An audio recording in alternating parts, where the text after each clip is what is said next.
રાધે રાધે, જય સિયારામ. આપણે શ્રી શ્રી રાણીમાં અને રૂડીમાનું ચરિત્ર ચાલે છે. રાણીમા અને રૂડીમાના ચરિત્રમાં આગળ વધીએ તો વીરા ભગત કાશીની જાત્રા કરીને પાછા આવે છે અને 1 વર્ષના સમય પછી પાછા આવે છે. હા પછી પોતે બીમાર પડે છે, ખાટલે પડે છે, ત્યારે રાણીમાં અને વીરા ભગત જે વાતચીત કરે છે એ વાતચીત આપણે હાલે છે.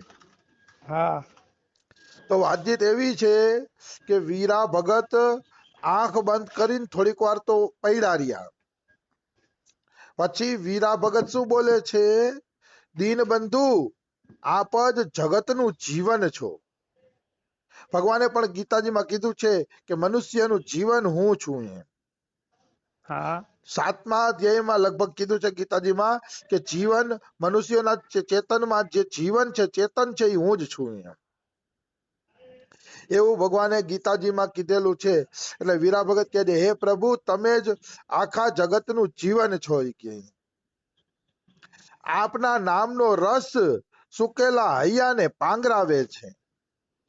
મતલબ તમારા નામનો રસ એવો છે, તમારા નામની જે મીઠાશ છે એવી છે કે સુકાયેલા હૈયાને પણ પાંગરાવે એટલે લીલા કરી દે છે. પાંગરાવે એટલે લીલા કરવા. હા તો કે અને વાતે સાચી છે. ભાઈ કોઈ એમ કેતું હોય કે નામ જપવામાં શું છે, ધ્યાન કરો ને ઓલું સાધન કરો ને. નામ જપવામાં શું છે? એનાથી થોડો ભગવાન મળી જવાનો છે. પણ એને ખબર નથી કે નામમાં એટલી મીઠાશ છે, એટલો રસ છે કે સુકેલા હૈયા પણ પાંગરી જાય. હા બિલકુલ.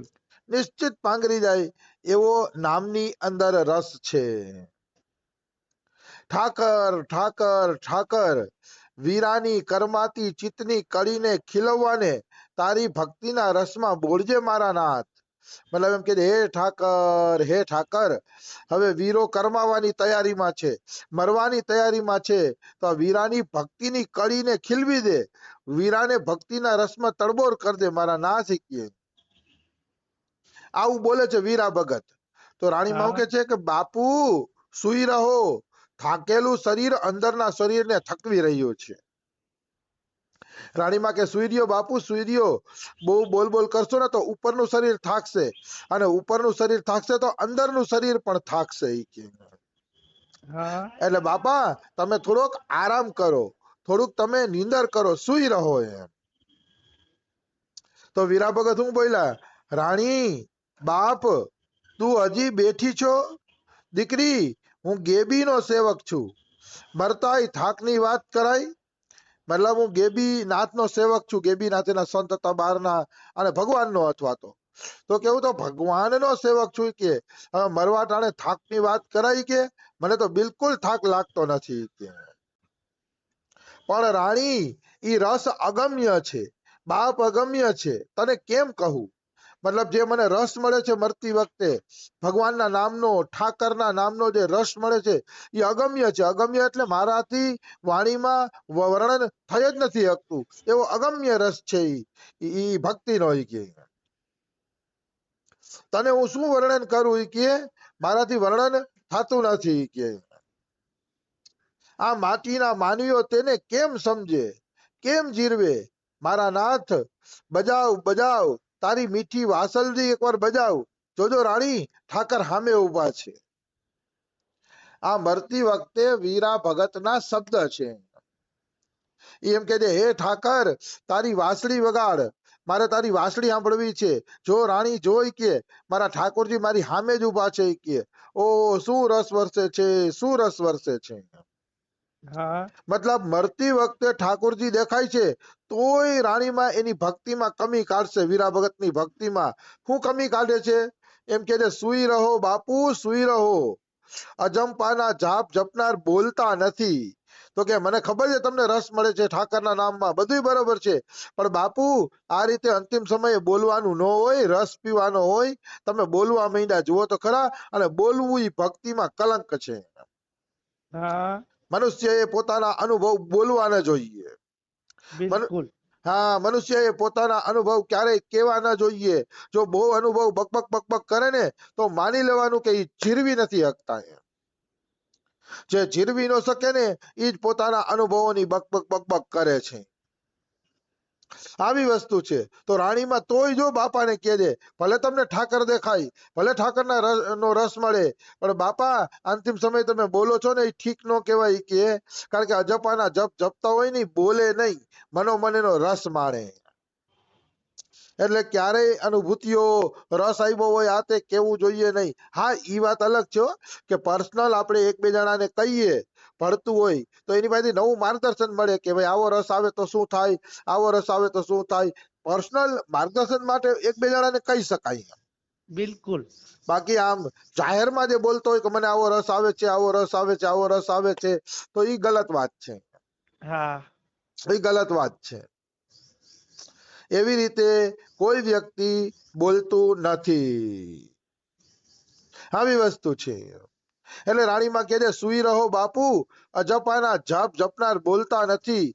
કમાણી બતાવવાના અવસરીએ આવો ઉકળાવટ પરવડે નહીં. મતલબ તમે મરવા પડ્યા અને હવે ક્યાં કમાણી બતાવવા માંડ્યા. હા, કમાણી બતાવવાનો આ અવસર નથી, આ તો આનંદ લેવાનો અવસર છે. પ્રભુ ભજન કરીને શરીર છોડવાનો અવસર છે.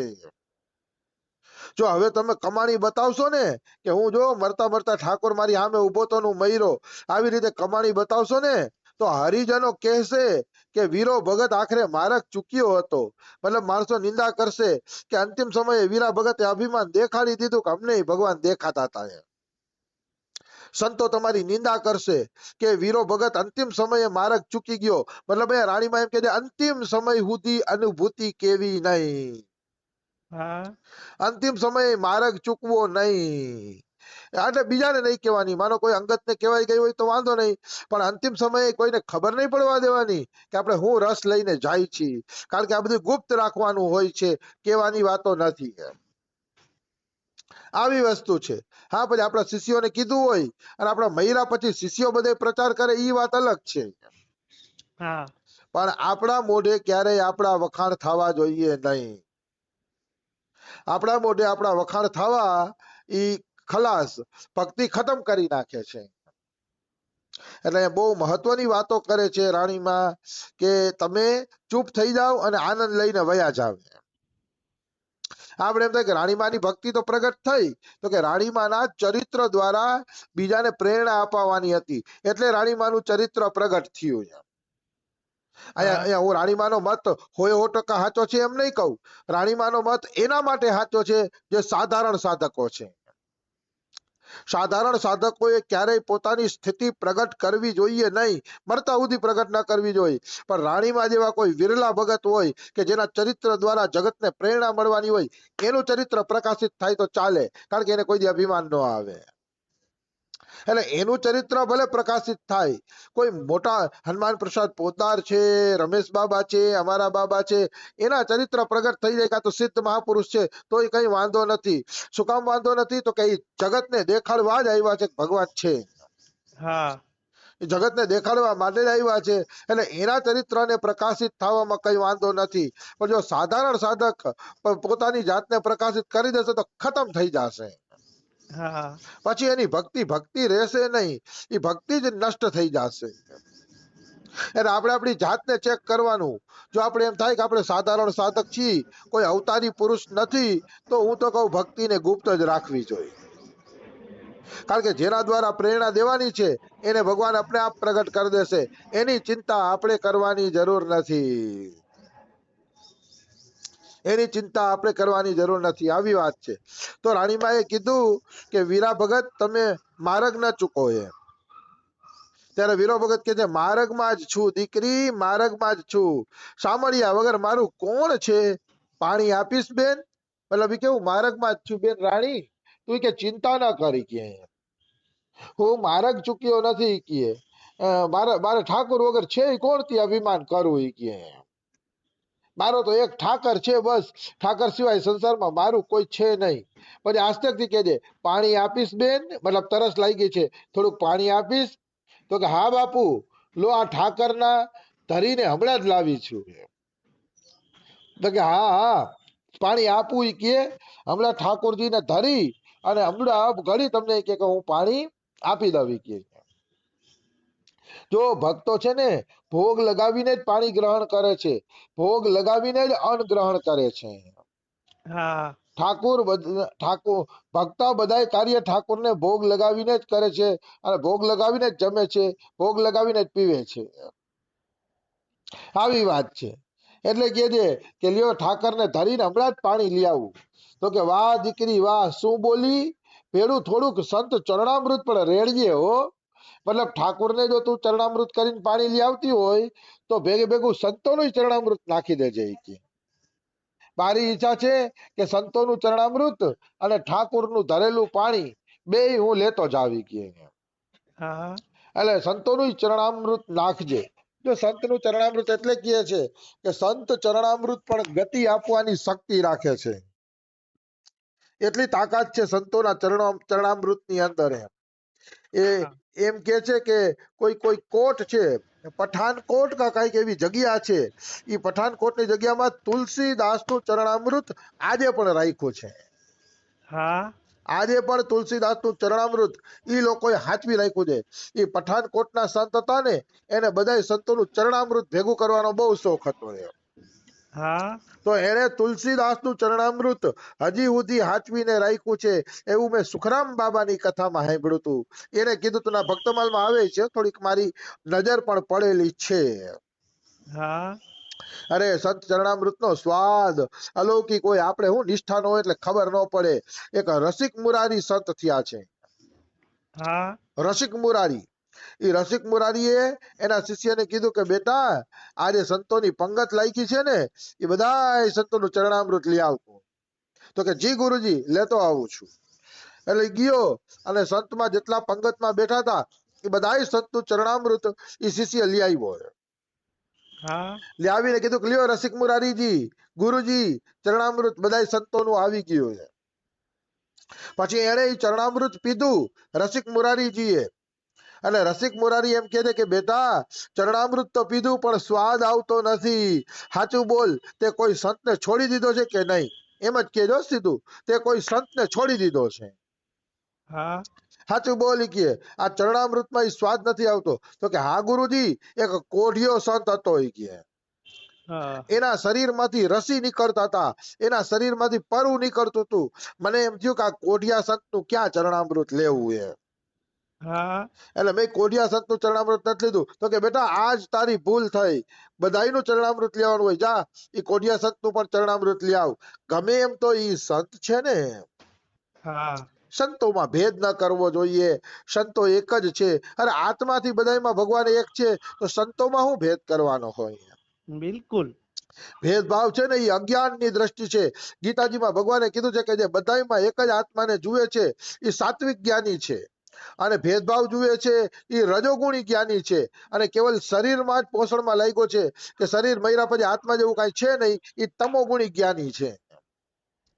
ગીતાજીના 18મા અધ્યાયમાં ત્રણેય પ્રકારના જ્ઞાનીનું વર્ણન છે. એમ પહેલા નંબરનો જ્ઞાની ગીતાજીમાં એને જ કીધો છે કે જે સર્વત્ર ભગવાન જુએ છે, સર્વત્ર એક જ આત્માને જુએ છે, એ છે પહેલા નંબરનો જ્ઞાની. અને ભેદભાવ કરે, આ કૂતરું છે, આ બિલાડું છે, આ માણસ છે, આ સ્ત્રી છે ને ફલાણું છે, ભેદભાવ કરે એ રજોગુણી જ્ઞાની એમ. અને તમોગુણી જ્ઞાની ઈ છે, એ એમ જ કહે છે કે આ શરીર છે ત્યાં સુધી જલસા કરી લ્યો, આત્મા કોને જોયો છે? આત્મા જેવું કઈ છે જ નહીં. જે શરીરને જ સર્વસ્વ માનીને બેઠો છે એ છે તમોગુણી જ્ઞાની. એનું ઈ તમોગુણી વૃત્તિવાળો જ્ઞાની માણસ છે એમ. તો સંતોના ચરણામૃતમાં ભેદ ન કરવો જોઈએ. તો ઓલો કોઢીનું ચરણામૃત લઈ આવ્યો શિષ્ય, અને એ કોઢીનું ચરણામૃત જ્યારે રસિક મુરારીએ પીધું ત્યારે કીધું કે વાહ, હવે ચરણામૃત જેવો સ્વાદ આવ્યો. હવે આ તો ચરણામૃત જેવો સ્વાદ આવે છે. ધન્ય છે, ધન્ય છે, હવે બરોબર છે, હવે મજા છે. તો હા આ રીતે વીરા ભગત પણ એમ કહે છે કે દીકરી તો તું કે ભગવાનના ચરણામૃતમાં થોડુંક સંતોનું ચરણામૃત પણ નાખી દેજે, અને મને સંત ચરણામૃતનું પાન થઈ જાય. તો રાણીમાં કે જી બાબા, હું કે સંતોનું ચરણામૃત પણ નાખીને લઈ આવીશ. આવી વસ્તુ છે. તો આ આપણે રાણીમા રૂડીમાના ચરિત્રનો સમય થઈ ગયો છે. કાલે બીજું આગળ લેશી. રાધે રાધે, જય સિયા રામ. રાધે રાધે.